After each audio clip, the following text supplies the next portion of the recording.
I'm so scared for this crooked generation. Will you even find faith in the earth when you bring down revelation? Forgive us now the sins of our youth, for worshiping the idols that knew everything but the truth.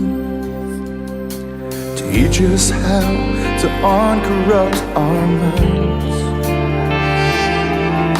Show us now while we still have the time. We need you, Yeshua. Holy, holy, hallelujah. We need you, Yeshua. Holy, holy, hallelujah. We abandon everything to follow you, our King. We throw our gold and silver in the street. How much will we see before the fire falls? Lord, could this really be the last altar call? We need your blood over the doorpost of our hearts. Anoint us with your fiery love as the praise and worship starts. Oh, we need you, Yeshua.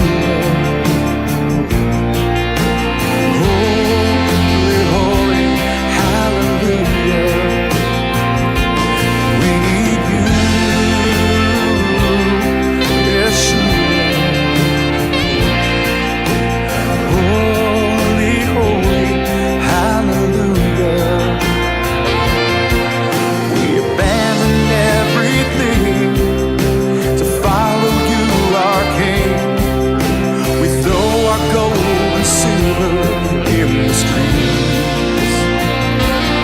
Oh, we abandon everything to follow you, our King.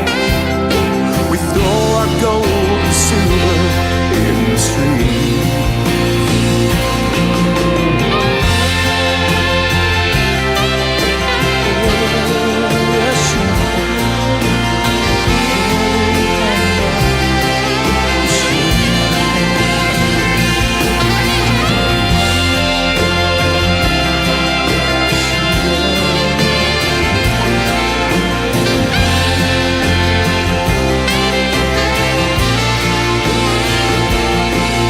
We abandoned everything to follow you, our King.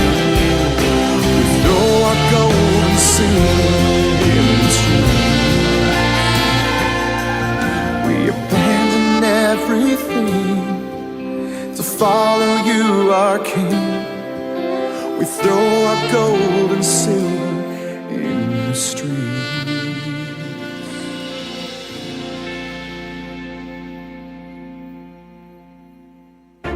Welcome to the coming apocalypse.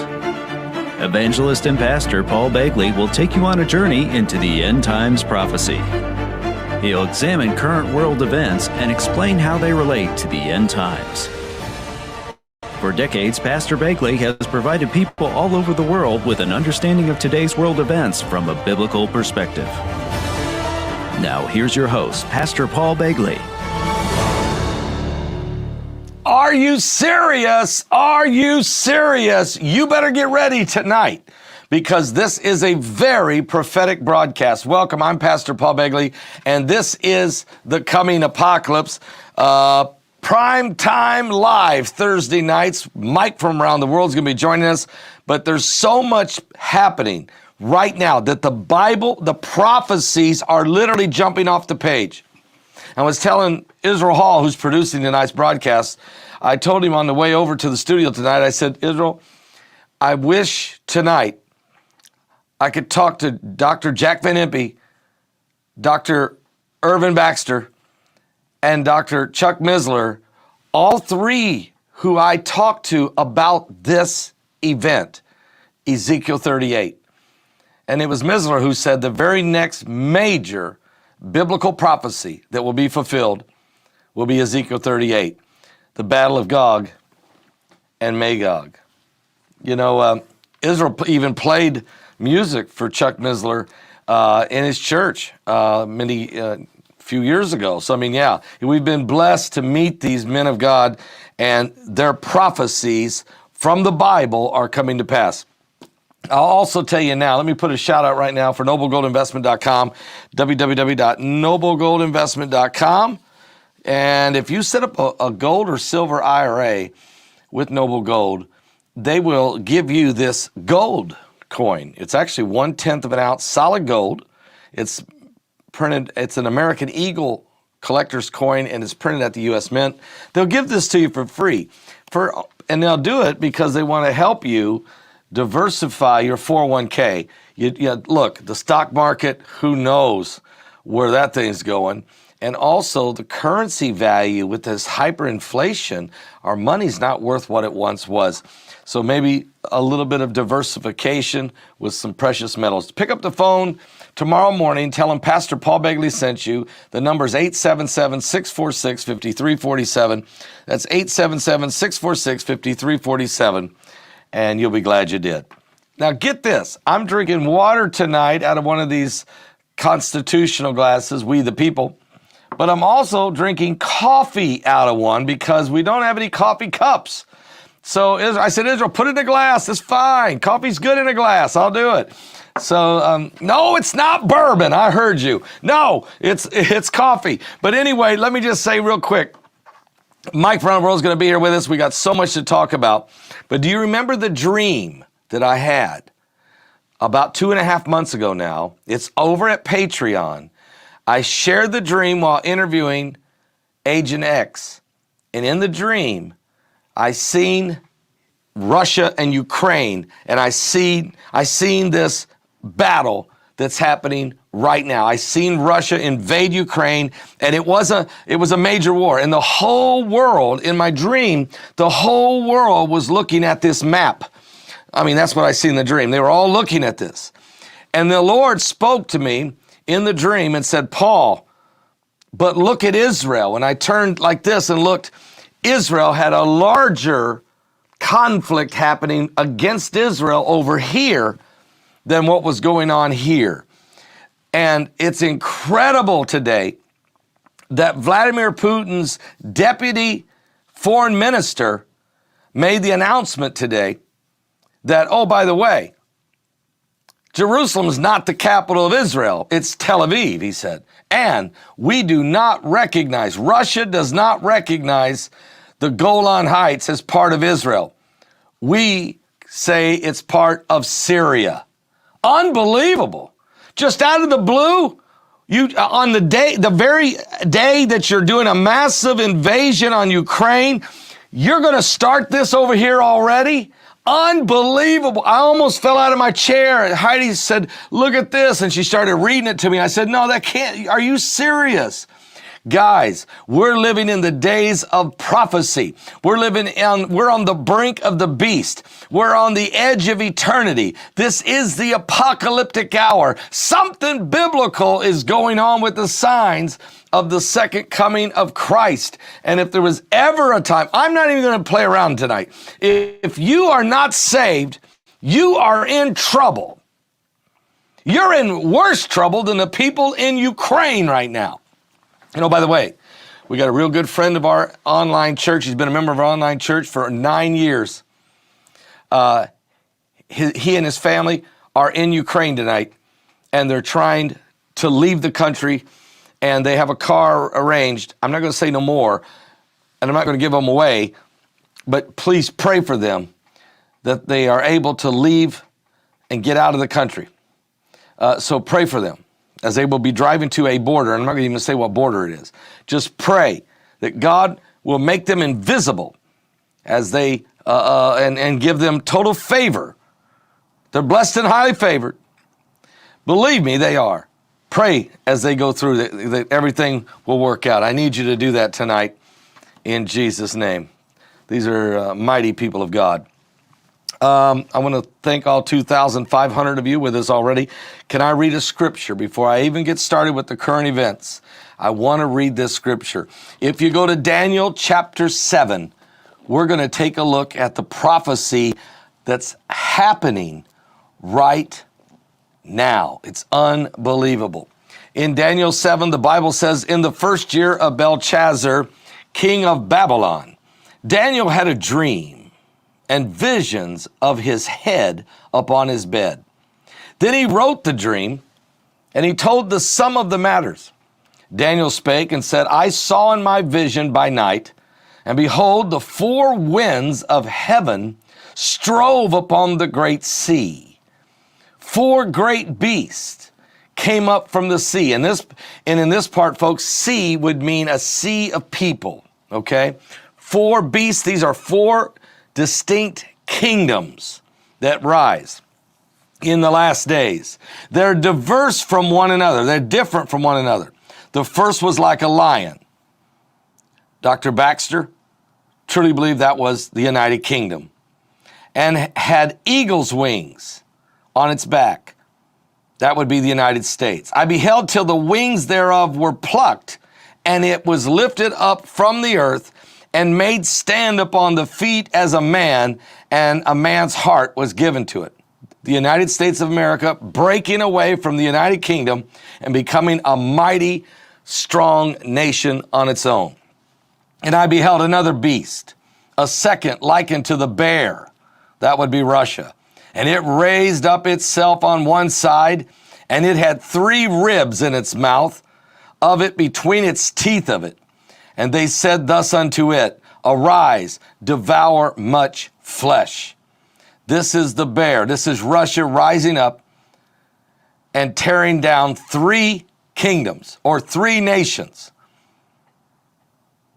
And it looks like the first rib is in the mouth right now in Ukraine. But let me read on. Then it says, after this I beheld, and lo, another like a leopard. That would be Germany, which had upon the back of it 4 wings of a fowl. The fowl's wings, the rooster, that would be France. And they always follow Germany. And the beast had also 4 heads, and dominion was given to it. After this, now, oh, by the way, there's a quartet, but we'll talk about that later. After this, I saw in the night visions, and behold, a 4th beast, dreadful and terrible, and strong exceedingly, and it had great iron teeth. It devoured, and it brake in pieces, and it stamped the residue with the feet of it. And it was diverse from all the beasts that were before it. This was a mighty kingdom, folks. It had 10 horns. In Revelation, it says those horns had 10 crowns. I considered the horns, and behold, there came up among them another little horn. Here comes the Antichrist, before whom there were 3 of the first horns plucked up by the roots. And behold, in this horn were eyes like the eyes of a man, and the mouth speaking great things. And I beheld till the thrones were cast down, and the Ancient of Days did sit. That would be God the Father himself, whose garment was white as snow, and the hair of his head was like pure wool. His throne was like the fiery flame, and his wheels as burning fire. And a fiery stream issued and came forth from before him. Thousands ministered unto him, and 10,000 times 10,000 stood before him. The judgment was set. The books were opened, and I beheld then, because of the voice of the great words which the horn spake, I beheld even till the beast was slain. Praise God. That's the New World Order. That's the beast kingdom. And his body destroyed and given to the burning flames. And as concerning the rest of the beast, they had their dominions taken away also, folks.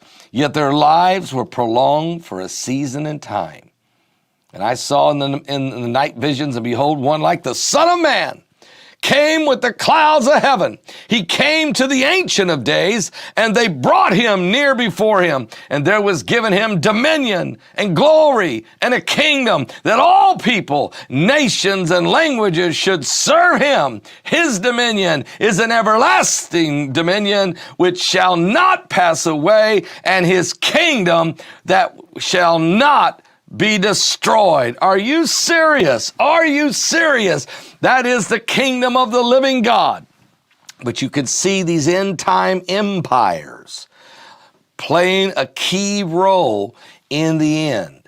And they are consolidated into a beast. Now, if you go to Daniel, if you was to go to Revelation 13, you will find out that this beast had the mouth of a lion, had the feet of a bear, and had the spots of a leopard, and it also had the wings of a fowl, but it did not have the wings of the eagle.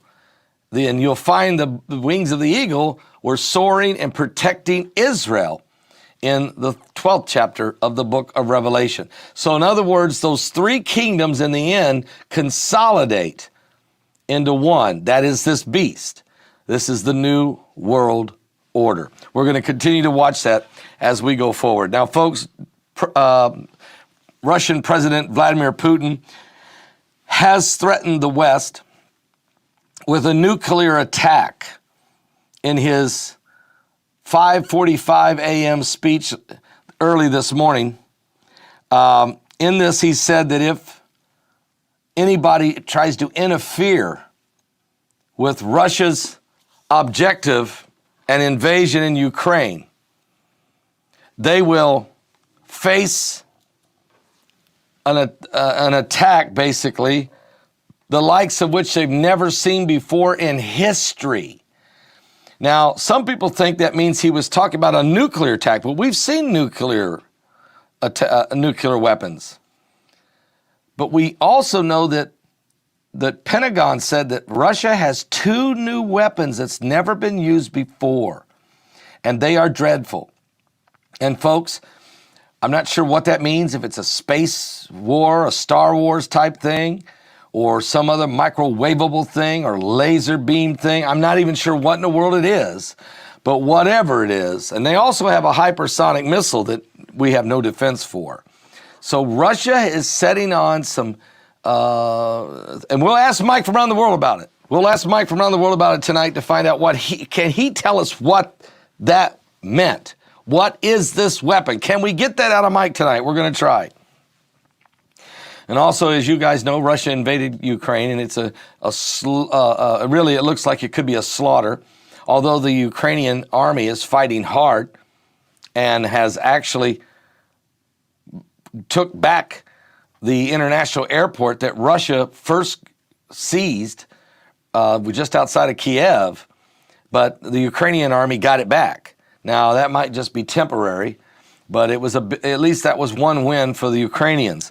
160 people are dead, citizens, 369 are injured, and those numbers were 5 hours ago, so we really don't know. And right as we speak, and Israel's watching this for me, but as we speak, Russia has launched another massive bombing campaign using fighter jets and cruise missiles. And they've also moved, I believe Israel, is it correct, 16 warships along in the Black Sea there, or no, down by Crimea. Oh, you're right. They already got a bunch of ships in the Black Sea. They put 16 warships off the coast of Syria. Why Syria? And why would today the deputy foreign minister, why just out of nowhere say, oh, by the way, Russia doesn't recognize Jerusalem as the capital. As a matter of fact, we don't even recognize the Golan Heights as belonging to Israel. It belongs to Syria. Why would you do that, Israel? You know, Pastor, I forgot to tell you this before the broadcast, but Turkey is talking about possibly closing the Bosphorus Strait to Russian ships coming through. Maybe that they wanted to get them down there first, which plays into something you might be talking about later. That's about huge. A rabbi. Yeah. But I have that story somewhere if I can find it for you.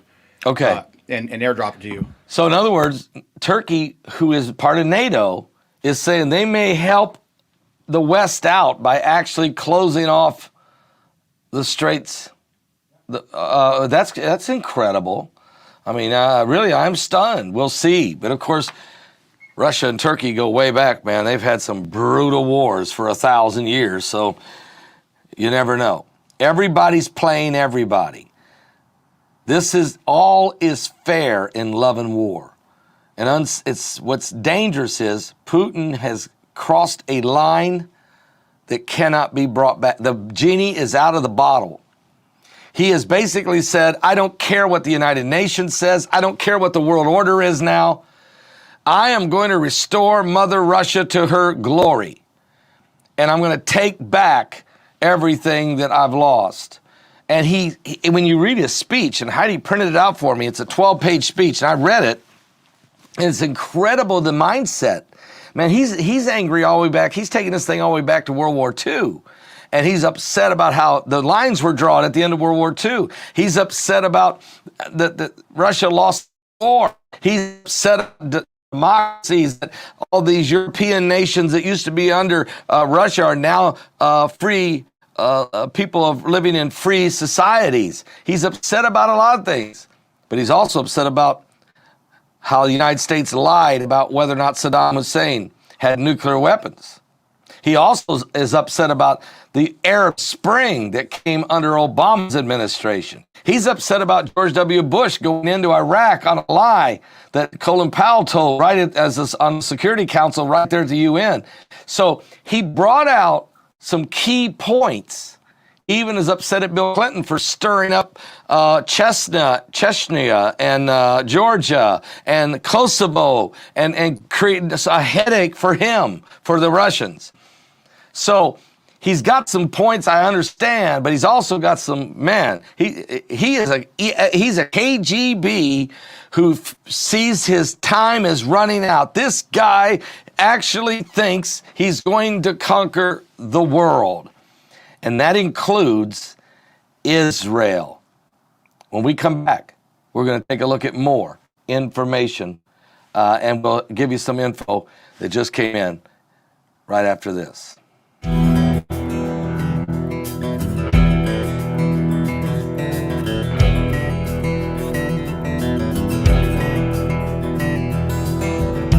Can you hear Jerusalem's cry? Can you see the storm on the rise? Look around, you can't deny this is the hour of heaven's time.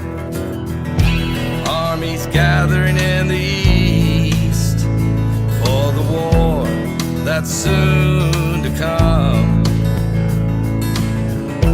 Death will march with the beast, so seek the light and walk with the sun. Soon we'll see his wrath come down and the Lord descending from the sky. When you hear the trumpet sound, God has answered Jerusalem's cry.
Soon the dead in Christ shall rise and join him in the sky.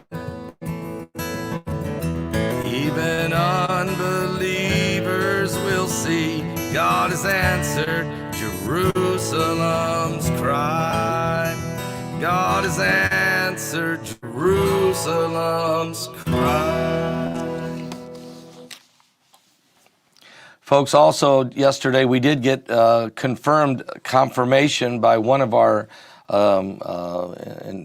folks that has good intelligence, extremely good intelligence, that a Russian submarine was spotted off the east coast of the United States of America. I think really Putin just wanted us to see that one, just to say, you know, don't even think about anything, because I'm lurking everywhere. Also, let me just go here. Let's go quickly. Here's the article that Israel's talking about over in Turkey. Here's what he's saying. Turkey may close the straits for Russia, but hopes it won't happen, the ruling party says. Out of Ankara, they've examined all the possible scenarios of how they can apply in light of the events of Ukraine. Turkey may close the Bosphorus Straits for passage of Russian ships over the events in Ukraine, but hopes it won't happen. The Black Sea security is being comprehensively assessed by us, said a spokesman for the Turkish ruling Justice and Development Party. And they also said in a news conference, Turkey has examined all the possible scenarios of how the Montreux Convention can be applied in light of the events in Ukraine. A legal examination of this issue has been conducted, and of course, we hope these tensions won't go that far. Earlier today, the Ukrainian ambassador to Turkey urged Ankara to limit passage of Russian ships through those Turkish straits. Now, of course, Turkey is supposed to be a part of NATO, okay? So here's what happens. Putin is saying to the NATO nations, guys, I'm going to take care of business in Ukraine, and you better not think about entering into this thing at all. But what's happening, the British, the Americans, the surrounding NATO nations there, Turkey could get involved. Israel could get involved.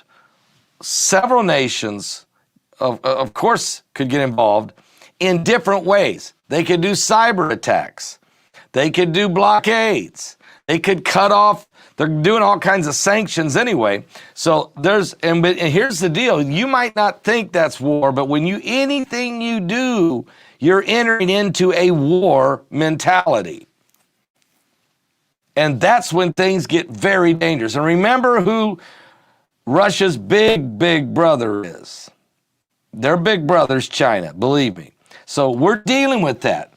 And on a prophecy level, that's huge, because the kings of the East are going to be stirred up and come across the Euphrates River, and that's all found in the Bible. So we're dealing with these on a prophetic level here. Mike from around the world is going to be joining us. Now read this to you. Will Israel be Putin's next target? Let's see if that's the one Israel's given me here. Hang on a second. Boom, boom. I'll let you know right here in a second. Okay, we'll go to this one. We'll go to this one first. Russia takes issue. This is the Jerusalem Post. Russia takes issue with Israel's sovereignty over the Golan Heights in Jerusalem. I mean, what is it? Why bring this up today? Russia doesn't recognize Israel's sovereignty over the Golan Heights that are part of Syria. Russia's deputy ambassador says today at the United Nations, when we're sitting here dealing with Russia and Ukraine, you know, I think the reason he did it is because Russia's looking for some friends, and no better way to get friends than to jump on that hate on Israel bandwagon. People will love to jump on that. And so he's looking for some common ground somewhere. So go after Israel. And you'll have some guy sitting around saying, yeah, he's right, you know. I mean, that's how these people think. Moscow took issue with Israeli sovereignty over the Golan Heights and Jerusalem just prior to its attack on Ukraine. You don't think these things aren't tied together? Now that dream I had is making so much sense. It's unbelievable. And then Russia doesn't recognize Israel's sovereignty over the Golan Heights that are part of Syria. The deputy ambassador, Dmitry Polyansky, said. He told the UN Security Council, which held a debate on the Israeli-Palestinian conflict. Why even talk about Israeli-Palestinian conflict when Ukraine is being run over? This is unbelievable. How useless is the UN? The monthly Security Council meeting took place as the General Assembly debated the Russian-Ukrainian crisis. Boy, they still got to poke Israel in the eye no matter what they're talking about. You can have World War III going on, and these idiots will sit around and just only thing they're so infatuated with, the only thing they're obsessed with is Israel. Deal with Israel. Deal with Israel. So that's the kind of stuff that's going on, guys. When it relates to this issue. So, everywhere I turn, everywhere we look, we see this hatred, this anti-Semitism. But wait, there's more. There's also a prophecy that I feel like is really huge. I'm going to read this to you. Now, there's two prophecies. Here's one right here. It's this one. This one is around 1922. A prophecy. Rabbi Grossman related how the Yanukah once gathered his followers together for a special message. The Yanukah told his followers that would be before the arrival of the Messiah. Rabbi Grossman related that two roosters will be fighting terribly, trying to kill each other, when along will come a third rooster who will finish them both off. The story finished with an unpredictable ending. The people said, but Israel, he said, thanks to their great belief in God, will be spared from danger, said Rabbi Grossman. Those that were listening were confused and said, well, who are the roosters? And he said, the two roosters are Russia and America, and the third rooster who finishes them off will be China. Now, this is from 1922, prophecy by a rabbi. So here's another question. Did Vladimir Putin just spark the war of Gog and Magog? This is a question that was printed out there. This was on an article following months of Russian troops massing on the Ukrainian border and Kiev approving a national state of emergency. Putin finally pulled the trigger and launched an armed invasion on Ukraine, as you guys know.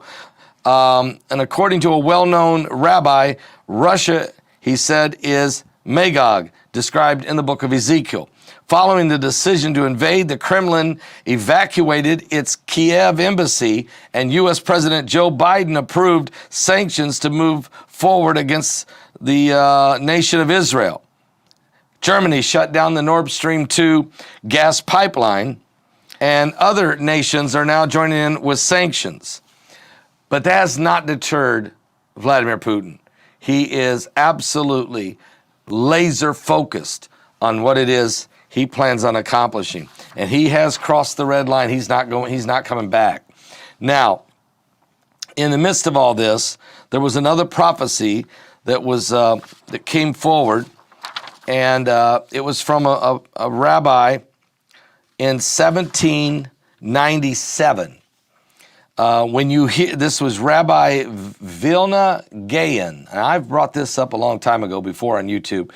Vilna Gaon, he said these words: when you see and you hear that the Russians have captured the city in Crimea, you should know that the times of the Messiah have started, that his steps are being heard.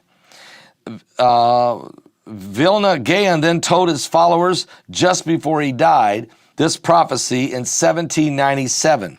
He said, when you hear the Russians have reached the city of Constantinople, that would be in Istanbul, Turkey, you should put on your your Shabbat clothes, and don't take them off, because it means the Messiah is about to come any minute.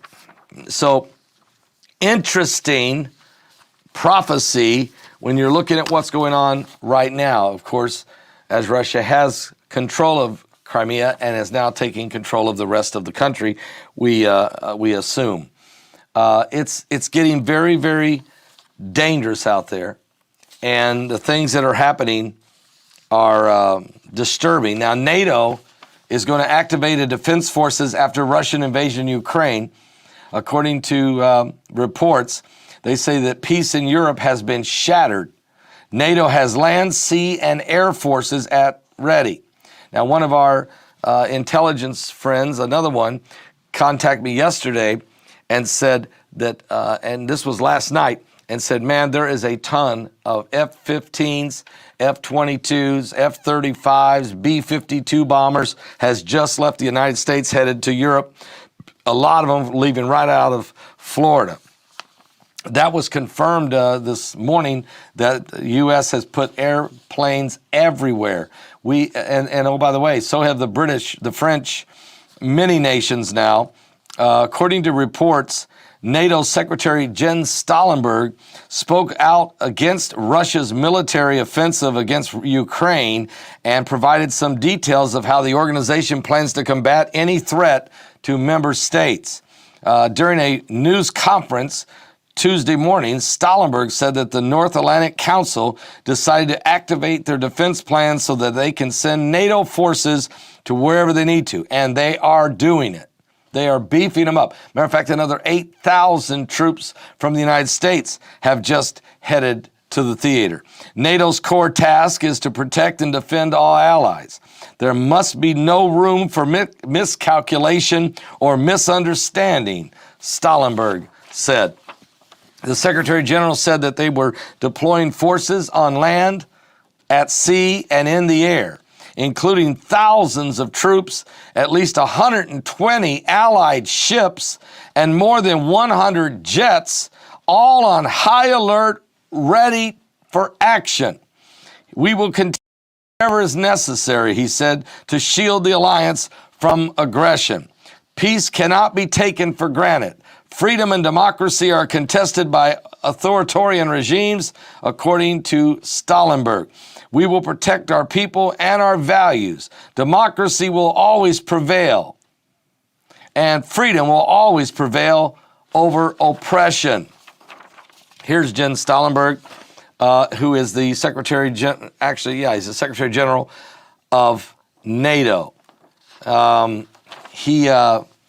course, Ukraine is not a member of NATO. So, because they're not, NATO forces are not going to go in and intervene, but instead they're beefing up on all the rest of the countries that are right there, and a lot of them which used to be under Russian control. Remember, when World War II ended, the Iron Curtain went all the way to Berlin. Matter of fact, half of Berlin was communist, the other half was free. So when the fall of the Soviet Union happened in 1989, when Ronald Reagan said, Mr. Gorbachev, tear down these walls. When he said that and the USSR collapsed, a ton of nations got set free and then entered into democracies. Putin says that those democracies are nothing more than puppets for the Americans. And he said Ukraine was not even a legitimate nation. It was a puppet regime of the West. So, and he's saying the same thing about Romania, Poland, Estonia, Lithuania, Latvia, and others. That's what he's saying. So does that mean he's going there? I don't know.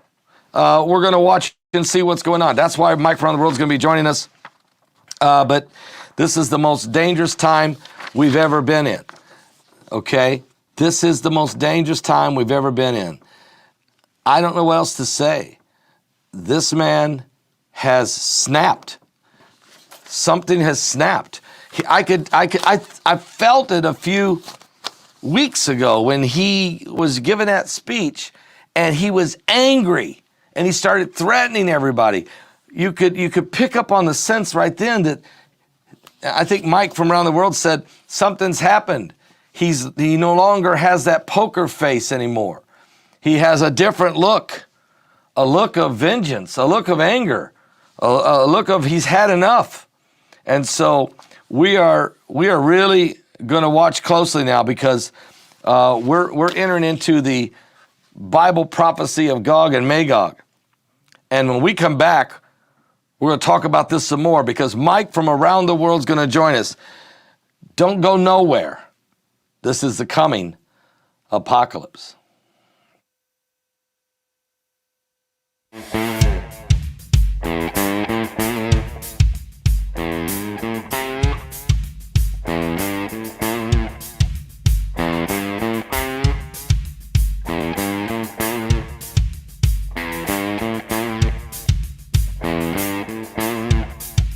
The earth can shake, the sky come down, the mountains all fall to the ground. But I will fear none of those things. Shelter me, Lord, underneath your wings. Dark waters rise, the thunder pounds, the wheels of war are going round, and all the walls are crumbling. Shelter me, Lord, underneath your wings. Shelter me, Lord, underneath your wings. Hide me underneath your wings. Hide me deep inside your heart. In your refuge, cover me. The world can shake, but Lord, I'm making you my hiding place. The wind will blow, the rain can pour, the deluge break, the tempest roars. But in that storm, my spirit sings. Shelter me, Lord, underneath your wings. Shelter me, Lord, underneath your wings.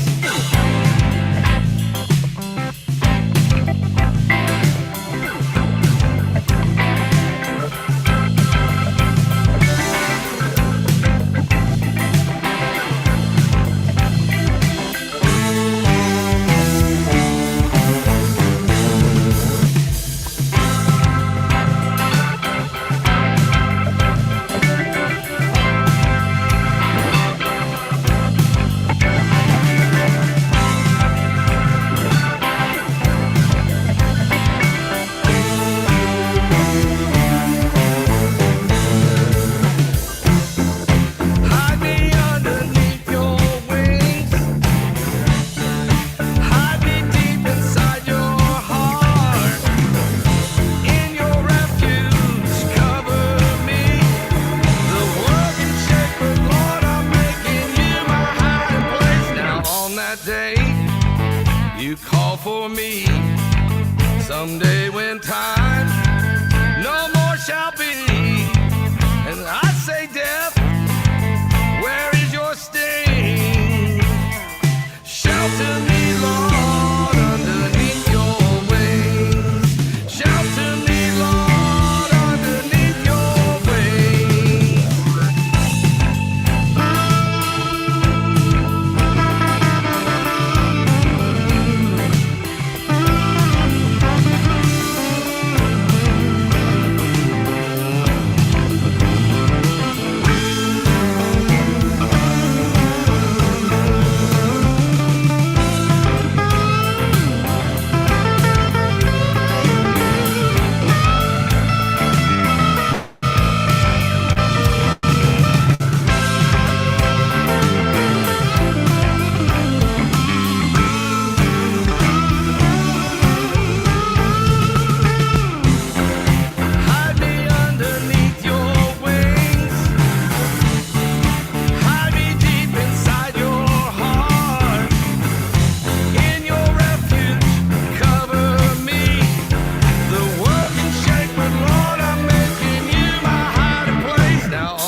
when time no more shall be.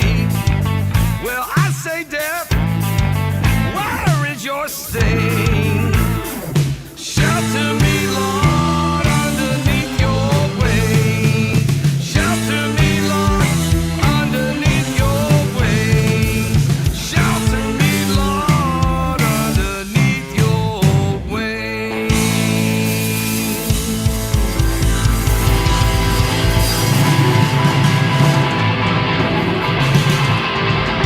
What? What? That's right. I just want to say right now, Israel's wife, Kristen, just brought this into me. This is truly the pineapple prophecy coming true. This is incredible. I can't wait to drink some lemonade out of that, I think. Wouldn't that be cool? Maybe some pineapple juice would be nice, I think. Really would. Anyway, that is so cool. Guys, seriously, Mike Front of the World is going to join us in a few minutes. I want to bring up a couple points, though. This is very, very important. Did you realize that Ukraine has declared martial law? Not only did President Zelensky declare a state of emergency, which that totally makes sense when they're being bombed in 25 different cities, and there's tanks rolling in from 3 different directions. But he also declared martial law, and every man 18 to 60 cannot leave the country. Every man 18 to 60 must stay and fight for Ukraine.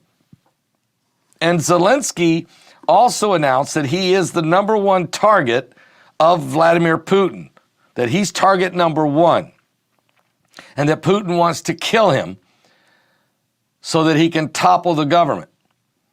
And Zelensky is not leaving.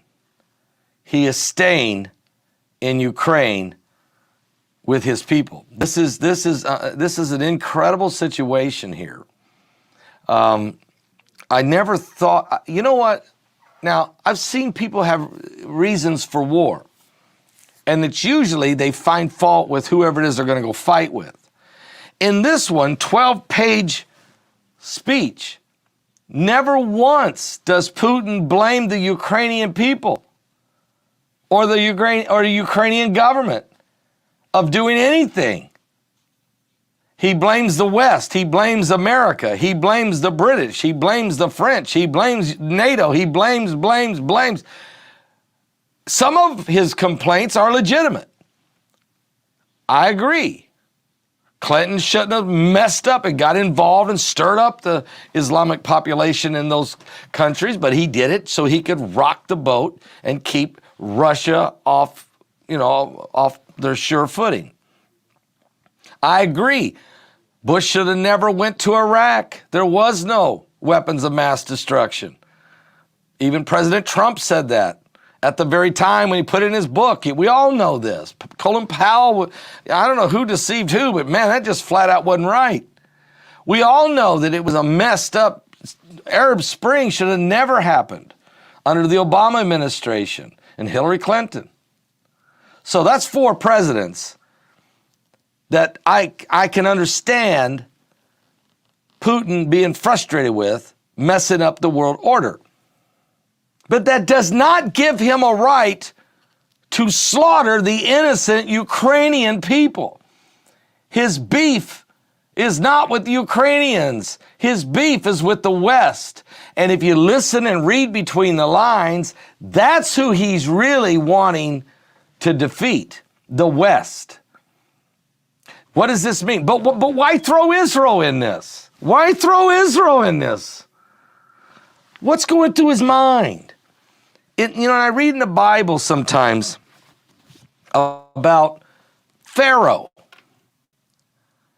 And Moses said, hey, Pharaoh, let my people go that they can worship. And Pharaoh says, no. And so here comes the plague of the Nile River turns to blood. And then here comes the hailstorms, destroying the crops. Here comes the lice. Here comes the flies. Here come the frogs. And Pharaoh was so frustrated with it, he would say, okay, you can go in the morning, always in the morning. But when the morning come, and the plague stopped, he changed his mind. And you start asking yourself, what's going through that man's mind?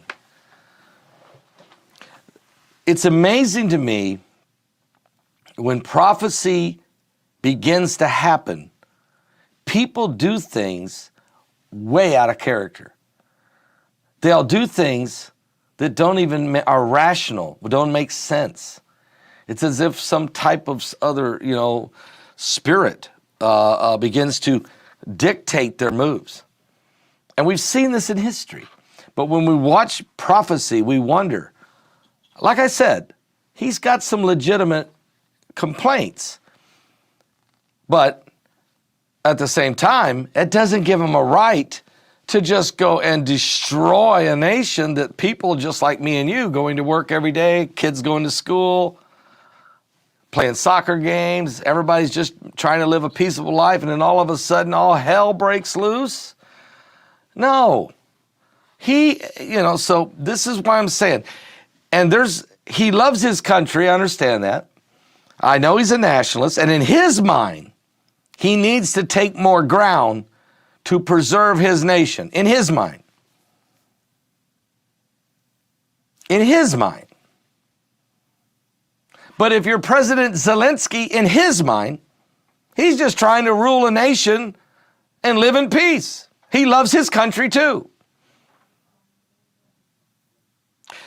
When you start talking about how you're going to take things operate, I realize there's some pushing and shoving along the way. But when you really study mankind, we will, if we're not careful, all of us will rationalize. And what it is we do, we'll rationalize it and say, we had to do this to get this accomplished. It's okay I did this because I had to get this. So it's interesting how this is going to play out. Prophecy-wise, let's just look at it from the Bible standpoint. The bear is going to grab 3 ribs and devour much flesh. Daniel 7, verse 5.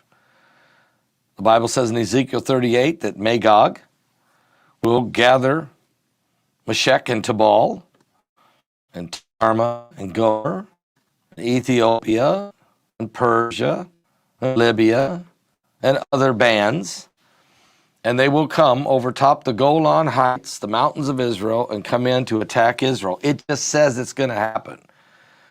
Of course, it even says they'll come in like a cloud. They'll be swarming as they come over.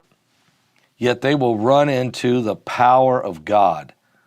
They will run into a military force and a spiritual power like David and Goliath. And they will be slaughtered brutally. So it's a very interesting thing. Israel has something just now coming in. It's from Kiev, a video from Kiev. Is it okay to play on here? By Amir Safari. Okay. Bloodshed. Okay.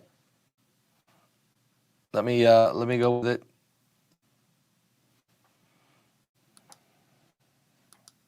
It's a video. I'm hitting accept, but it's not letting me have it. So let me do it this way. Hang on a second. There we go. Okay. I got it here. Let me blow it up, okay? Give me a second. Whoops. It don't want to blow up. It don't want to go any. It won't go any wider. Well, maybe leave it, but then just minimize your browser. Oh, like this? Yeah. How about that? Okay. How's that? Okay. This is from Amir Safari. This is Ukraine. You know where in Ukraine? How's that? Okay. This is from Amir Safari. This is Ukraine. Do you know where in Ukraine? Your YouTube is playing in the background. Huh. Hang on. Okay, It's my bad. over Ukraine's capital. It's Okay. over Ukraine's capital. Okay, over Kiev. Okay. Yeah, it was tonight. This is tonight, dear So if you Lord. want to share it, I'll turn on the audio. Okay. Let me hit it.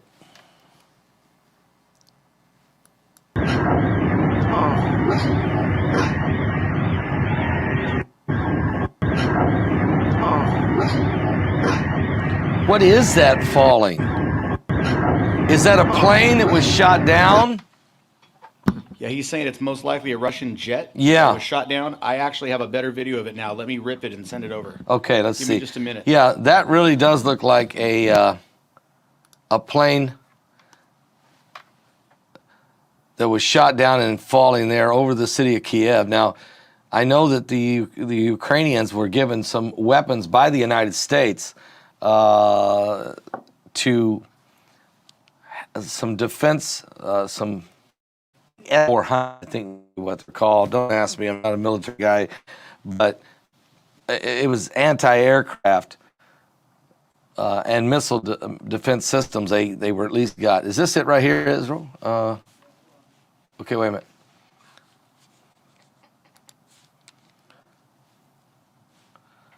So, but we want to thank Amir Safari for this footage. Man, that was a massive collapse here. Give me just a minute. I'll give you the other video. Okay. So anyway, as Israel's working on that, just let's get a cup of coffee, everybody. Coffee. That's coffee in a glass. That's good, though. Really good. Mike from around the world is going to join us in just a few minutes. We're going to find out a lot of things tonight. If you missed the interview I did with Mike from around the world on Tuesday night, he did a State of the World address. It's only on Patreon exclusively because the things he shared in that he could not share in an open forum like this. No way. But he said we can't wait till Thursday because it'd be too late. And he predicted the invasion, the complete invasion, before this tonight would happen. It's an incredible interview. He tells you a lot of things I didn't know and new stuff we have never heard. It's an incredible interview. It's called the State of the World Address. It's Mike from around the world. It's at my Patreon channel. If you're a member of Patreon, tonight after this broadcast is over, go over there and listen to it. It's about 1 hour. It's incredible.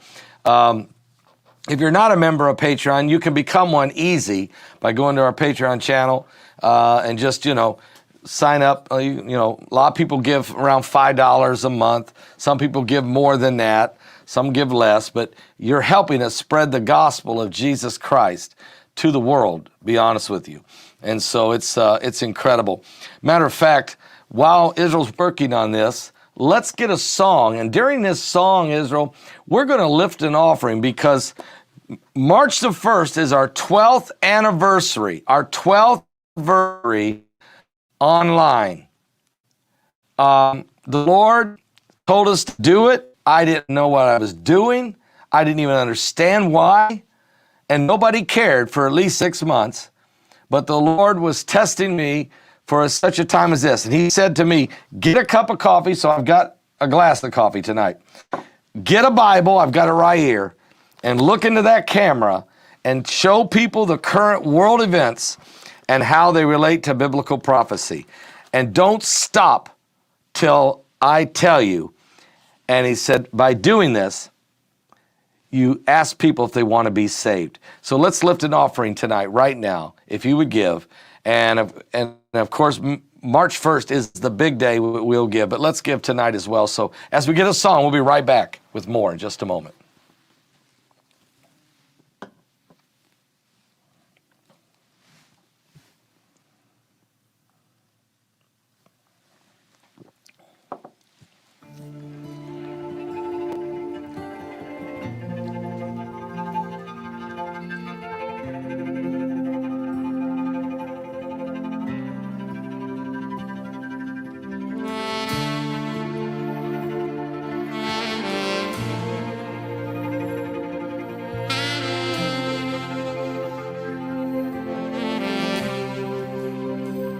God, I'm so scared for this crooked generation. Will you even find faith in the earth when you bring down revelation? Forgive us now the sins of our youth, for worshiping the idols that knew everything but the truth. Teach us how to honor our ways.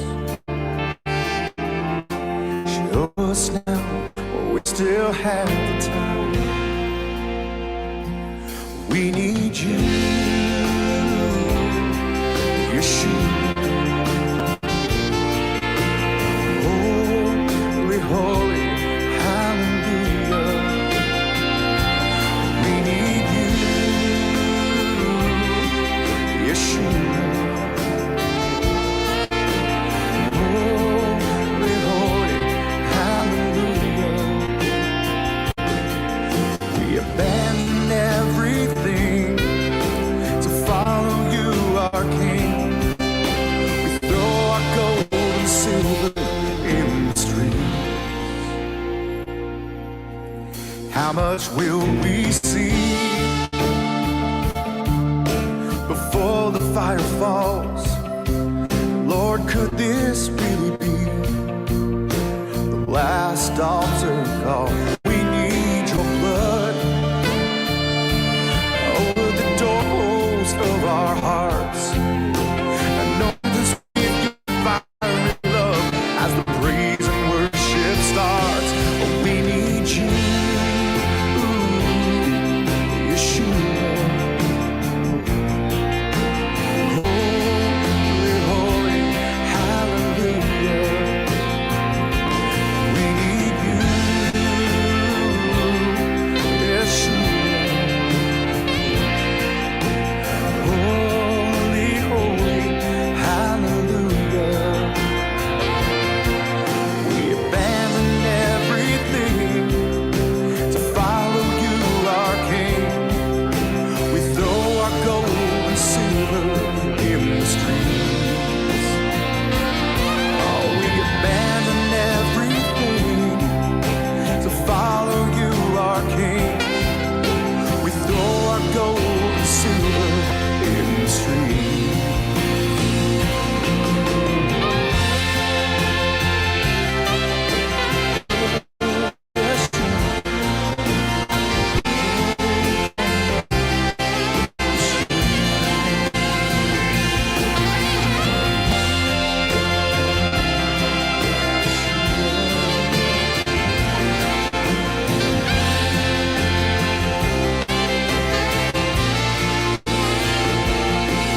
We abandon everything to follow you, our King.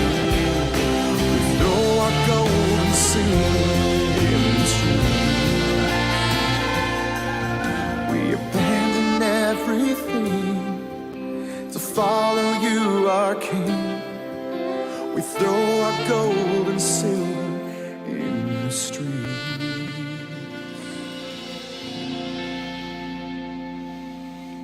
Oh, that's right. That's right. It's unbelievable. That's a great song. It was written by Israel Hall.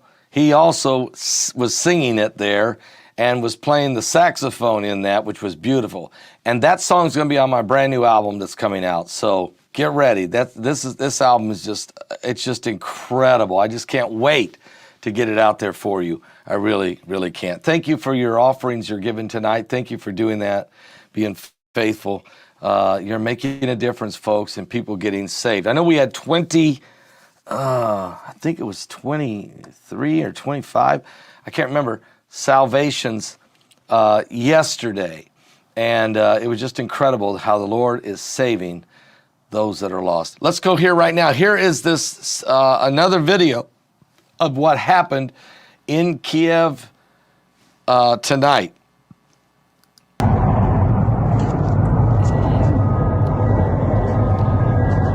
That's over top the city.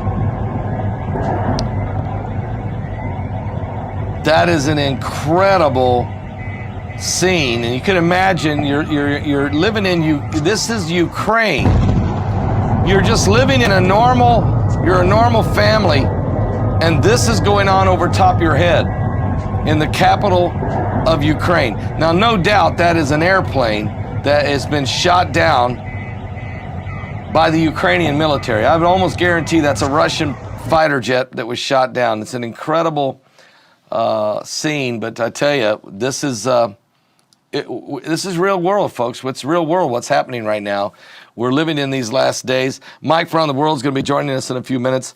We're going to be asking him questions about what's really going on here, and can he get into the mind of Vladimir Putin? Can he assess what he's thinking? Has he thought when I read the 12-page speech he gave yesterday morning at 5:45 a.m. on national television there in Russia, this was not just a spur of the moment. This was well thought out, documented, rationalized reasoning of what he truly believed is his go-ahead.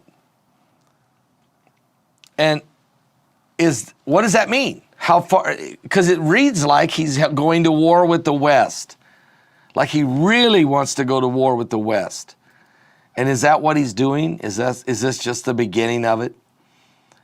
Is this one of his big chess moves? But there are many others. And why mention Israel? Why just say, oh, by the way, and Jerusalem's not their capital, and but I don't recognize that. The Golden Heights belong to Syria. And he's already said earlier that he was upset that Obama administration did this whole Arab Spring, and he said upset the apple cart and created chaos in the Middle East. So we didn't need that either. Why do that?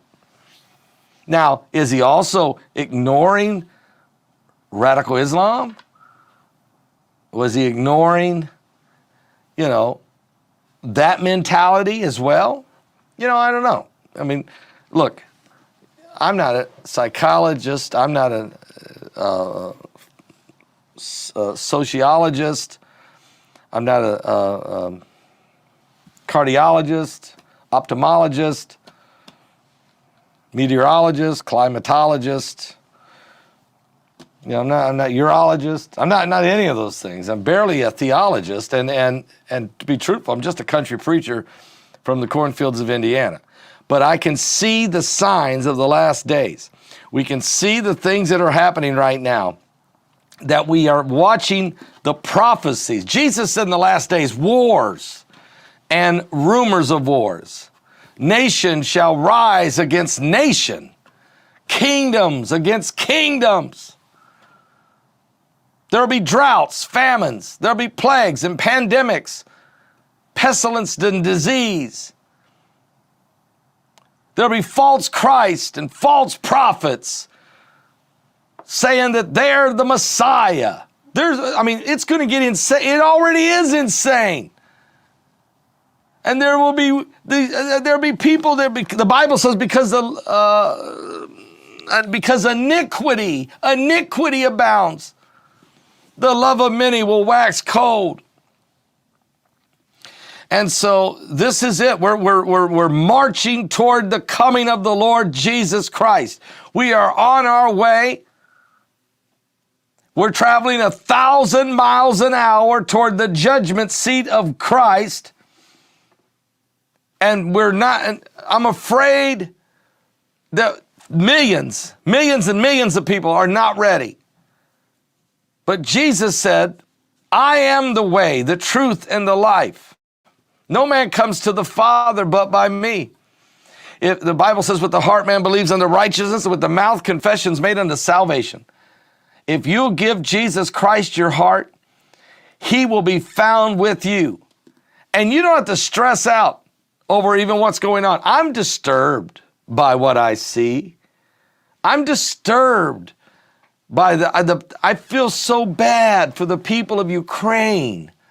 I even feel bad for the Russian people, who I think many of them, as a matter of fact, they did a poll and they said 64% of the Russian people did not want him to invade Ukraine. I seen guys on the YouTube today saying, I'm just saddened. This isn't who we are. But there is a group, there's a strong nationalist group there that sees that this is part of their to preserve the longevity of their nation. So, it's really going to be interesting to find out what Mike from around the world is going to say about this tonight. I want to thank all of our moderators for doing such a phenomenal job, as they do every day. And on these Thursday night broadcasts, they're just superb. They're the best there is. And all of you, this amazing online church, you guys are incredible. I don't even understand. On Thursday nights, I have no clue why 8, maybe 9, maybe 10,000 people will show up at one time, not counting the thousands that will watch this broadcast in a week. I can't figure out why. On late night, on a Thursday? What? It don't even make sense. Except people are wanting to know the truth. They know there's something happening. You can feel in your soul that you're living in the last days, that the Bible is coming to pass right before our eyes. Something biblical is certainly going on with the signs of the second coming of Christ. And it's not time to back down. This is not time to give up, but to step up. I'm going to welcome all 7,000 of you who are with us already tonight. Mike from around the world is going to be showing up here any moment. If you missed the State of the World address he did, it is at our our Patreon channel. It's there. Also, if you missed my dream that I had and I shared it in an interview with Agent X, because I seen these weapons. I saw the dread on people's faces when they said that Russia was pulling out these certain new weapons that had never been seen. And Putin says this the other day. He says, right here, he says, if any of you are tempted to interfere with my invasion, I will hit you. I will bring you in and hit you with something that you've never seen before in history. I mean, what's that? Because we know about nukes, so is it something else? This is really getting very, very, very... So, this is where we're at in these last days. It's like your dream. It is. It's just like the dream. Exactly. It's unbelievable. And then when you today, and Heidi today told me that the deputy foreign minister said, oh, by the way, Israel, Jerusalem's not really the capital. The Golan Heights belongs to Syria. The Golan Heights is where it says in Gog and Magog, that's where they're going to come over. How can that happen? How can that happen? Hook in the jaw. The hook is in the jaw. Putin's on the Blitz, folks. He's doing a blitz. A blitzkrieg. He's doing an exact strategy that we've seen before in history. It's not Putin on the Ritz, it's Putin on the Blitz. And when we find out more about what all is going through his mind, we're going to maybe be stunned. Mike from around the world is going to join us any moment. Everybody get some coffee. No, that's not bourbon. I'm drinking coffee in a glass. What? But if it was bourbon, you'd know it. Praise God, it isn't.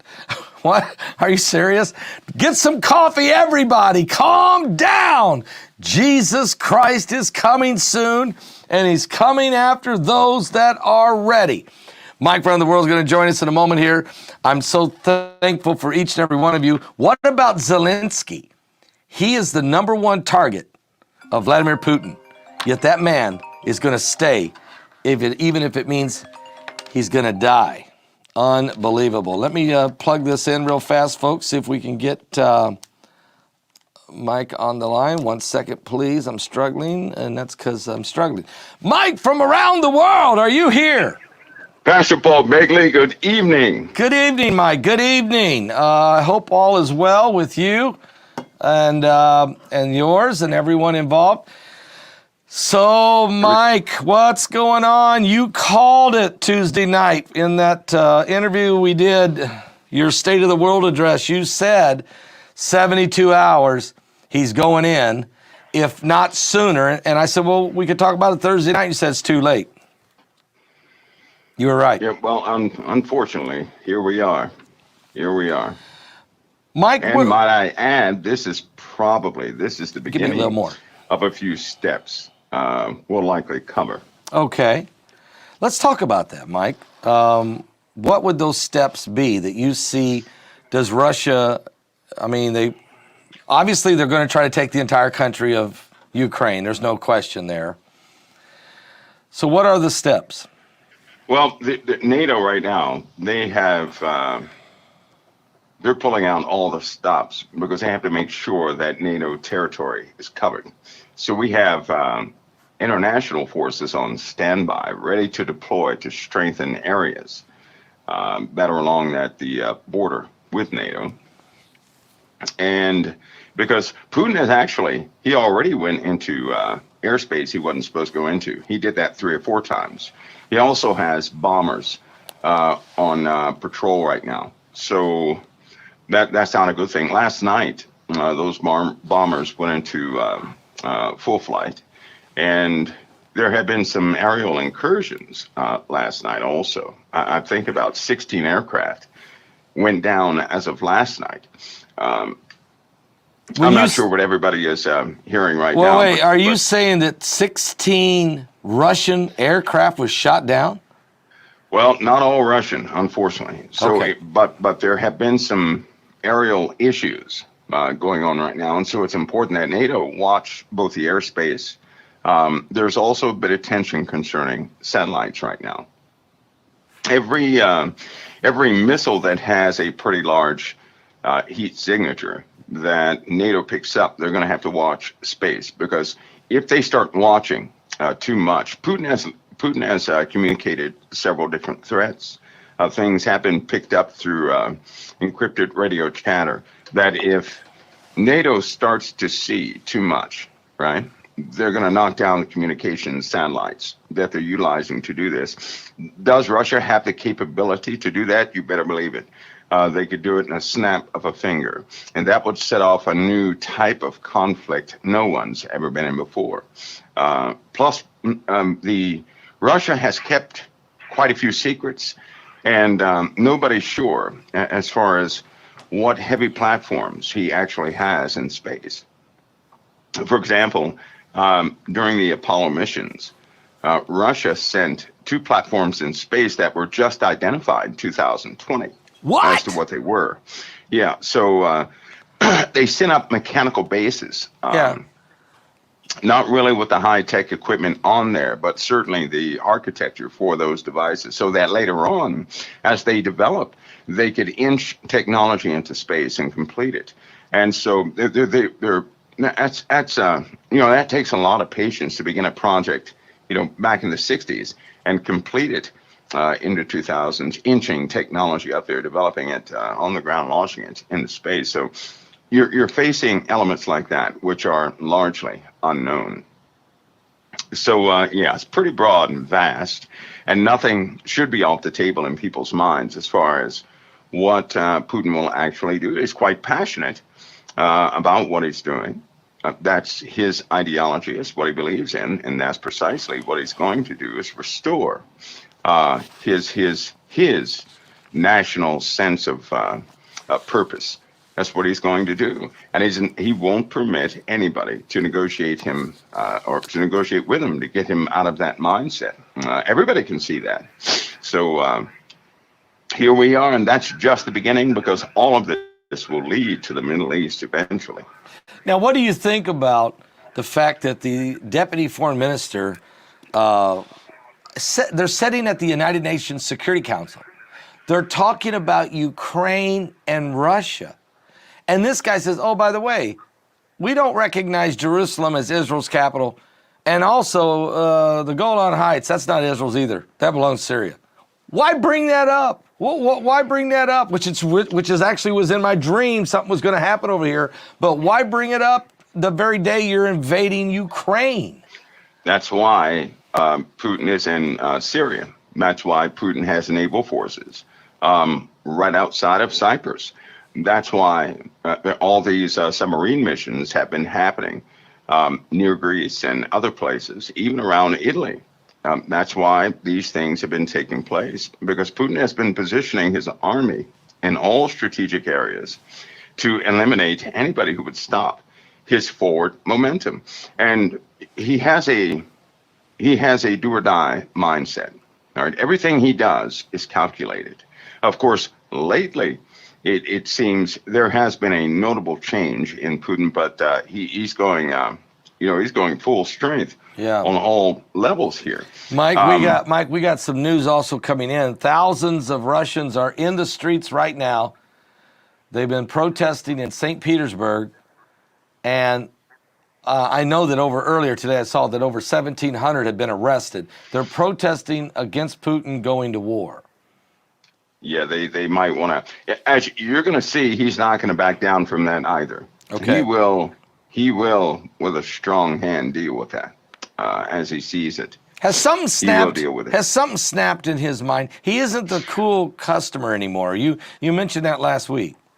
No, during the Olympics, right before the Olympics, actually, in a few talks he had, he was quite different. And then, of course, given those briefings that he had, and then when he was talking to his people, you could almost see, you could certainly hear it in his voice that there's been a notable change with this guy, a notable change.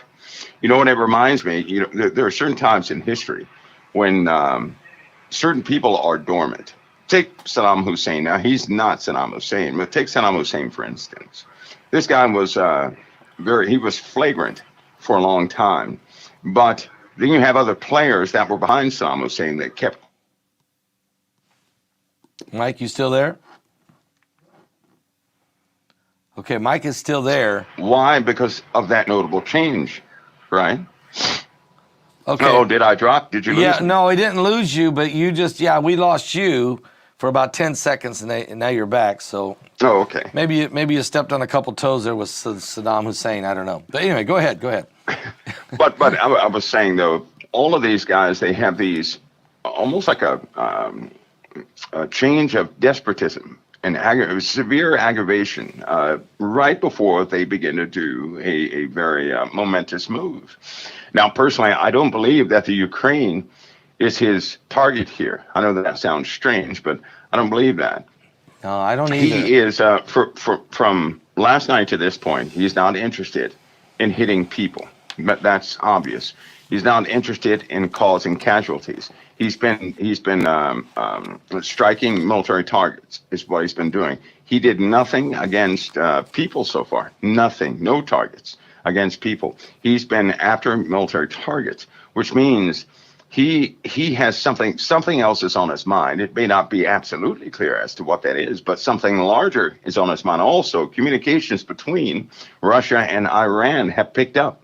Why would they pick up when he invades Ukraine? Well, I'll tell you why. There are plans within plans. If a ex-KGB agent is flamboyant enough, right, to demonstrate something to the world, you better believe it's a message. The Ukraine is a message. That's a message.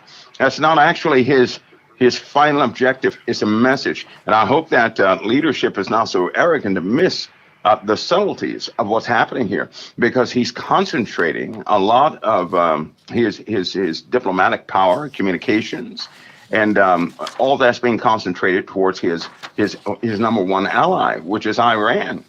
Well, Mike, let me read one paragraph of this 12-page speech he gave, in which he said, "It is a fact that over the past 30 years, we have been patiently trying to come to an agreement with the leading NATO countries regarding the principles of equal and indivisible security in Europe. In response to our proposals, we invariably faced either cynical deception or lies or attempts at pressure and blackmail.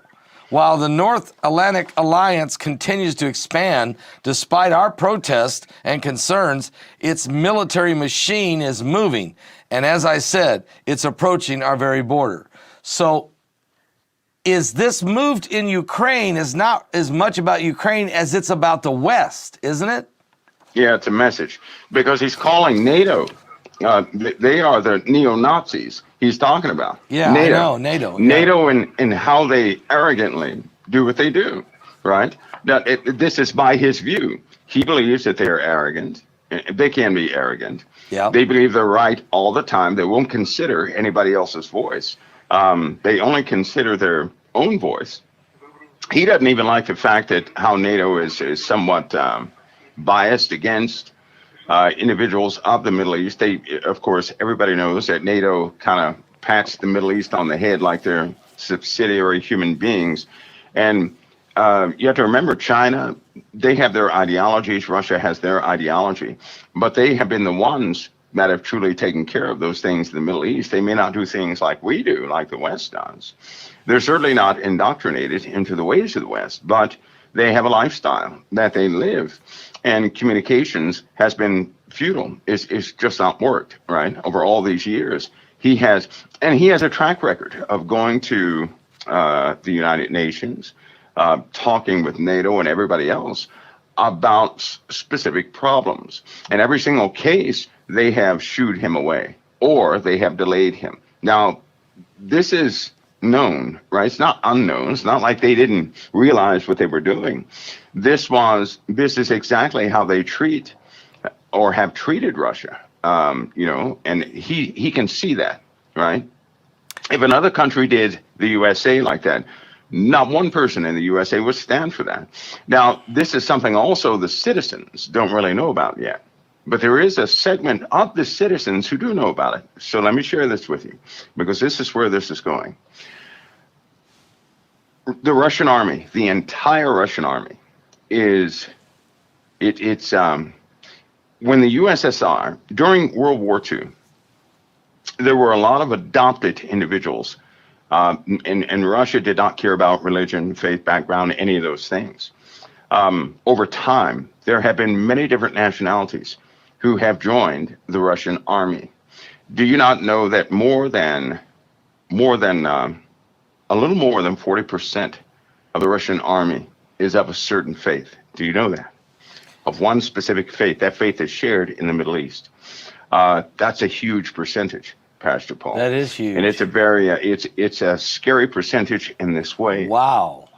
Because most of them are ostracized. Yeah. If people find out their faith, it's almost like they excommunicate them to a degree. Right now, the military is not like that, but some of the citizens are, which causes a person to feel inferior, having no equal rights, which, by the way, bolsters some type of animosity within them against everybody else. And one of my greatest concerns, and I'm not the only one that, well, I probably am one of the small group that has this concern, is with that army, with the Russian army, there's no way, and I've said this once before on your show, but there are elements within the Russian army that can easily take control of everything very quickly. Very quickly. When you say take control of, when you say everything, take control of the army, of the Russian government. That's right. If you control the military, there's nobody left. Right. And these folks don't have low positions. No, they have high positions. But their loyalties are backed by their faith, are connected to their faith. So can you imagine what would happen if for some reason in the next couple weeks, some altercation took place with Turkey and Russia? Something that left a bitter taste. Yeah, like Turkey just, they said Turkey may close the Bosphorus Straits from Russian ships. I mean, can you imagine if they did that? No, because I'll tell you, anybody who gets in the way of this operation, Putin will not hesitate but to eliminate them within minutes. Within minutes. He will direct his weaponry to that place. He's going to find out who's on his side and who's not before he makes some major moves. He's going to find that out. That's part of their playbook, right? That's what the KGB knows. They will qualify their adversaries. They will qualify all those who are on their side. And Turkey last night made a few comments talking with NATO right? Which was probably a mistake. I noticed that Israel, they came out and condemned the actions, but they would not come out and condemn Putin, right? No. Because the relationships that they have. Putin is not really worried about sanctions because China provides Russia with most of its income. Yeah, they don't have to worry. So they're not worried about it. Sanctions are not going to work.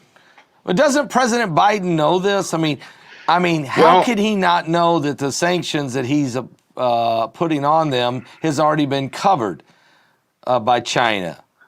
Because when they asked President Biden a question today, they said they were asking him about China. Somebody asked him about China, and he said, "I'm not prepared to answer that question." Yeah, I saw that. The reason why is because there are negotiations taking place to somewhat try to cut off the funding from Russia in this manner.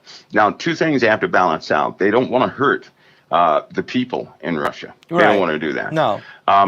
They want to punish Putin directly and all those who backed him up, and that's a very that's very delicate, right? It's very delicate, and you have very rich folks at the top of the food chain who will do anything Putin says, and those are the ones that they're filtering out, trying to go after with their assets, so on and so on. But unfortunately, it's not going to work because the alliance with Iran, right, which is Russia's laboratory.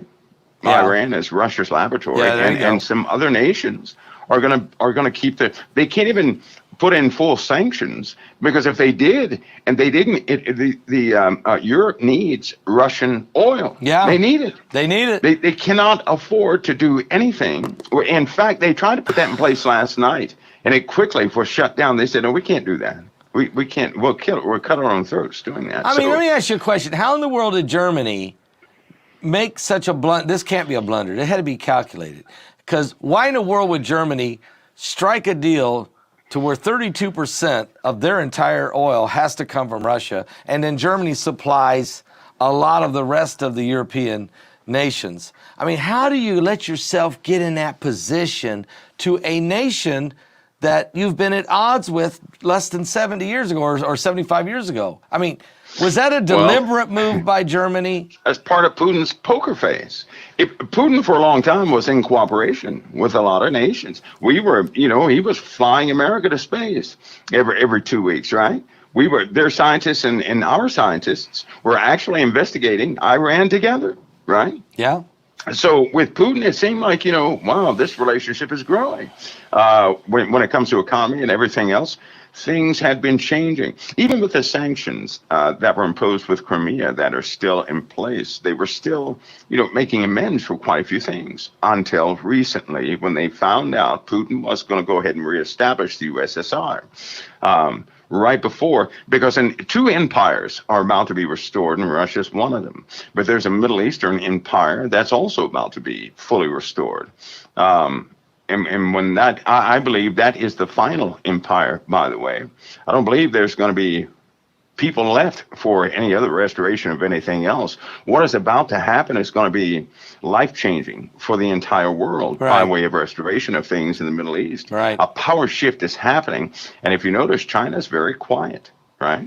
They're very quiet right now. They're watching Save for two threats that they gave. They reminded everybody that the Taiwan is not the Ukraine. Yes, they did. Number one. That's number and that one. they are not Russia, right? So when they do what they have to do, it's going to be fast and furious. It'll be right. But it's not going to be a Ukraine situation. It can be worse. Is the world China's obviously watching the Russian situation play out and how that nobody from NATO, nobody's coming to Ukraine's rescue. China's got to be saying, okay, Taiwan's going to be easy. This is going to be really easy. There's no one, everybody's afraid. There's nobody stepping up.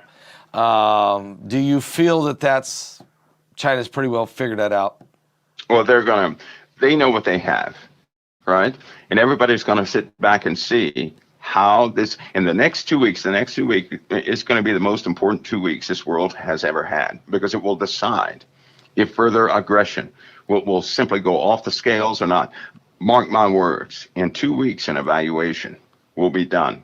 After this evaluation, the entirety of the Middle East, and this is why Israel right now is on my heart, because they have their hands effectively tied. Their hands are, what Yeah. can they do? What can they do if anybody aggresses them? What can they do? Because they depend upon Russia, right, to see their blind spots. They do. Can't count on Russia now. What can they do against Russia, or what deal can they have with Russia at this point regarding defense that's not broken down by this NATO Russia breakdown? It's over. You see what I'm saying? When the Western world has broken down its relations with Russia, Israel is always in talks, because it's only because of Russia that Iran has not bolstered many of its bottom feeders to go right into Israel, right? Because they are keeping them in check. If that goes away, Russia's going to have to fuel, or Israel will have to fuel everything they have right now and get ready, right? Now, they're already ready for an all-out war.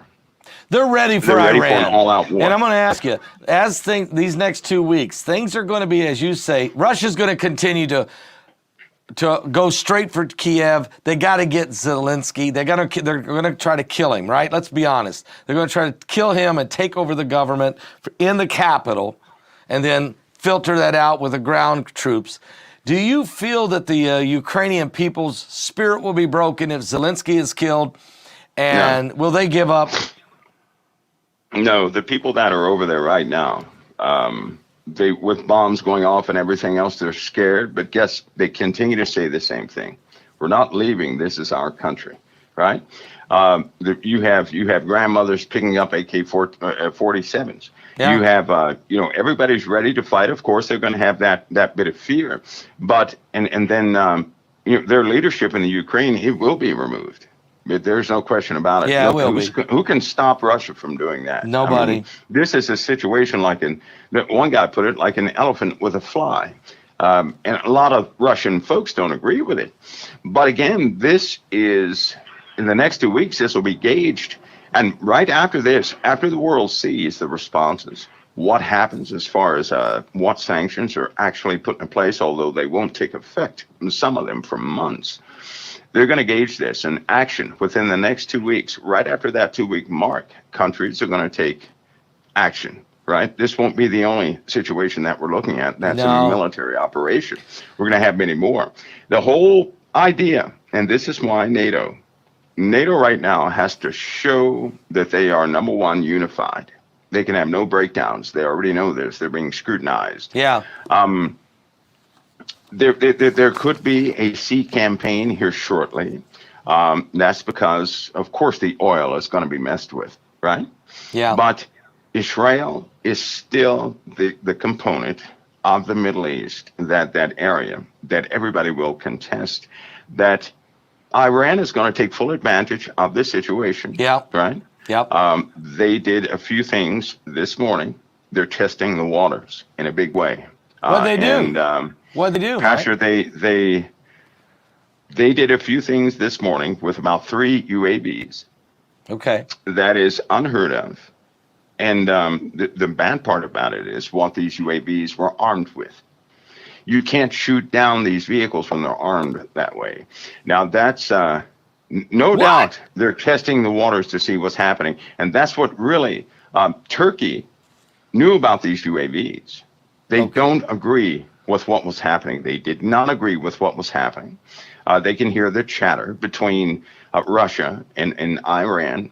And believe me, we're not talking about slingshots. We're talking about some pretty devastating weapons. Right. And these, Iran has access to everything Russia has. Yeah. And Iran has access to everything China has. So you're talking about an unholy alliance here. Russia, Iran, and China.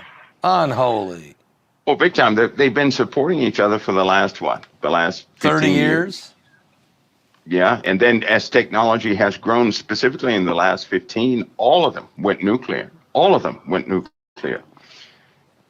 All of them did. So you're looking at major powers, right? That could actually, you have to think about something. Who's gone into Iran, right? Since nobody likes Iran, and Iran is this big troublemaker, why not just go over there with a military? No. Get the folks out of power and set up some type of a regime that is controllable. They cannot do that. No. They can't do it. They can't. No army on earth can do. It's almost like they are supernaturally preserved for a very specific time.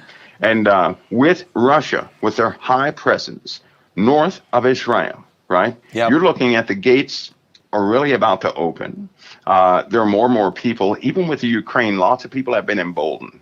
I mean, it's unbelievable. The radio chatter is unbelievable. When Russia went into the Ukraine, there were millions of people clapping their hands in the Middle East. You're talking about radio chatter from different groups that are out there being sponsored by major countries. They were clapping their hands, and they will take full advantage of this situation. They're being emboldened, and they're going to do the same thing sooner or later. So, Mike, and Iran is calculating this thing. So, Mike, it sounds, obviously, when we read Ezekiel 38, these are the nations that we're talking about here. Iran, Russia, and some of the others. And Israel's the prize. And it's amazing. We got an invasion going on in Ukraine, and yet you and I are just talking about, we keep talking about Israel because this Ukraine is almost like a distraction compared to the bigger prizes, is what I'm hearing you say.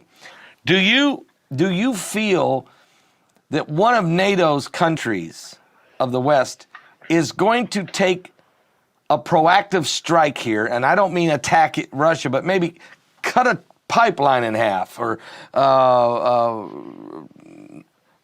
cyber attack something with Russia, or shoot a satellite that's necessary for Russia out of space? I mean, do you think somebody's going to take a shot at Russia anywhere in here, or no?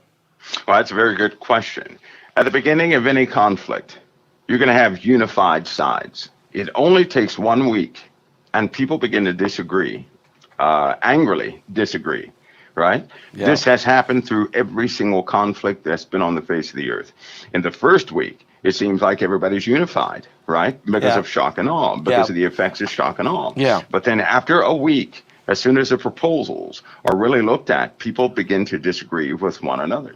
If they continue, in today's world, the disagreements can be so bitter that another nation would absolutely act on their own regard if they can get away with it. So, but you have this unknown element, and this is an eye opener. This would be fine, right, if there were no tensions among citizens, right? Because if citizens have tension, then the army has morality problems. They're being excited or unified behind a commander, right? If that were flawless, this would be great, but that's not. Here's the issue here. We have divided people in the USA, divided people in NATO over politics, divided people in the armed services over politics. Now, the armed services, they preserve democracy. They don't practice it, they preserve it. But in this case, because of the military's changes and some of the leniency, right, as far as, because a lot of soldiers they don't act like soldiers. You have to forgive me for saying that, but everything is too soft. And because of politics, you have commands that have divided. You have commanders that they won't take the orders of those appointed over them. And so you have a breakdown in the chain of command over politics. You have loyalty issues. We're not just talking about the USA, we're talking about all of NATO. And if somebody or some trusted commander or some liked commander decided to take power into his own hands, I'm telling you, right, we're in a world right now where that can happen. That means if somebody on a battleship, whether it be the USA, whether it be the UK, whoever it is, decided that they were going to move on their own, in this day and age, it would happen. How do we know this? Because 2 months ago it happened. A month ago it happened. What? And a week ago there were letters of reprimand from it almost happening. So now we have a wartime situation that's quite sensitive. Somebody could easily take power into their own hands. Now, it's not just with NATO. You're also looking at the Russian soldiers who are tired, right? They're tired. They too could take power into their own hands. How about these folks? For example, I can't name the country who did this, but you had 2 generals who refused to launch nuclear weapons. They refused. But then you had 2 generals from another nation who tried to launch real nuclear weapons. They tried to launch them.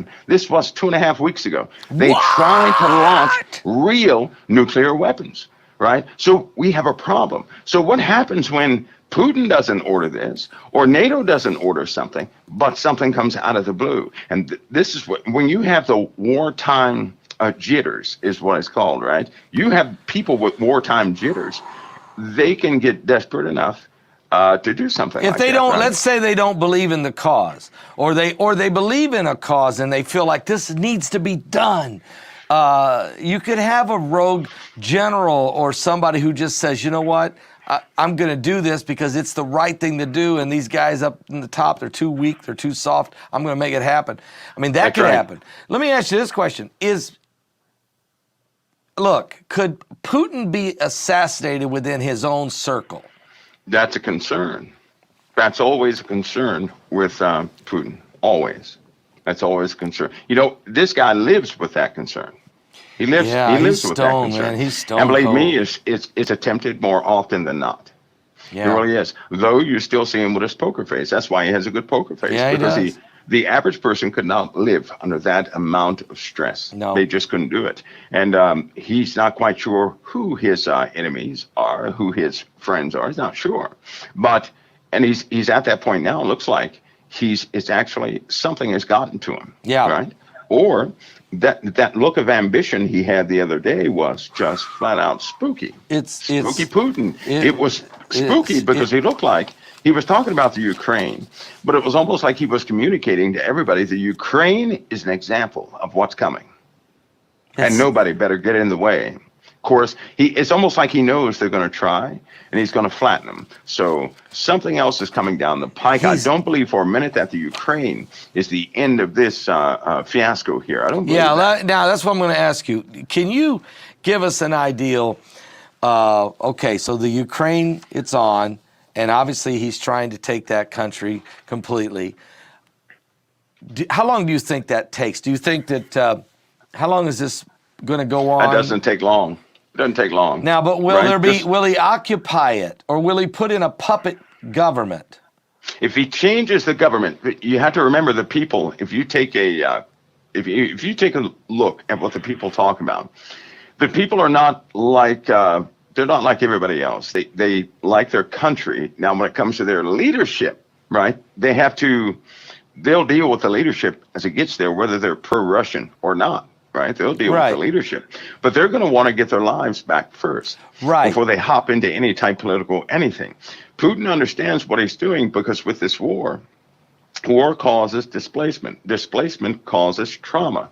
When you've been living in a place for a long time under the banner of potential war for 8 years, that's very tiresome, right? So just to get their homes back, knowing that there won't be a war, they can actually smile, no matter what type of leadership they have, and then later on they'll likely deal with that. But you have to remember, if Putin puts leadership in there, he's going to guard that leadership, and no one's going to mess with the leadership because of fear of the army. If he wins this, which he will, and this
weren't anti-America at No, all. we were quite neutral. Quite neutral.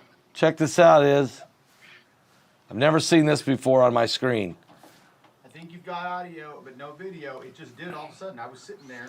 Do we have audio? I think we do. I'm across the. Okay, we're on a that's Okay. That's We can all kinds of stuff tonight. we can operate with audio even if we don't have video. We can continue. Let's see if can you guys hear us? If we got sound, we'll continue. it's Mike guns out. Okay, let's see. I think that, they can hear us. So let's continue, Mike. They can hear. We're going to continue even though we don't have video. We'll just continue. Okay. All right. About 1,000 people left, but maybe they'll come back. So go ahead, Mike. Let's continue to where you were at there. You can see where this is going. The people of the Ukraine, once they see Russia's power demonstrated with the installment of new government individuals, they're not likely to go against any type of installment right away because he's already demonstrated his power. And this is I can't help but to think about prophecy with the Ukraine in this way. During the time of the siege, when it says that people will, they'll cling to them with flatteries. Right? Yeah. That's the same thing that people are doing now, where we're going to do everything we can to discourage him from continuing with this bombardment. And that doesn't do too much. But unlike the siege in Jerusalem, the Ukraine is, this is a step. This is a step in a direction. Hopefully they pay attention to this and they see Putin's tactics, right? And what he's really after, and can somehow, Pastor Paul, begin to think of some of the allies like Israel, even Saudi Arabia, Jordan, places like that, and come up with something else, something a bit more efficient to really watch after these guys, because this happened fairly quick and people were in massive denial that it would ever take place. I noticed coming up to the days, Pastor Paul, a lot of people saying, "Oh, he's not going to do it." He's, that morning, before this happened that night, that morning, those television people of his own stations were coming on there saying he has no plans to invade, he has no this, he has no that. Well, they're doing the same thing in the Middle East, aren't they? They're doing the same thing to Israel. And Iran is very quiet. Iran almost shares a shadow with Russia as far as tactical things are concerned. And they have, even right now, Iran has mustered under one banner everybody who was left in Afghanistan, right? They have collected most of those people and are now actively paying them to do specific things. So Iran is mustering a large army outside of itself. Within Iran right now, they have more than 1 million troops. And it keeps building. Wow. How many people have ever told anybody that Iran right now has more than 1 million troops? You don't hear that. No, do you? you never hear that. Never. And they're going to march. Pastor Paul, it's only a matter of, it's a small time period. These guys are going to march. They're going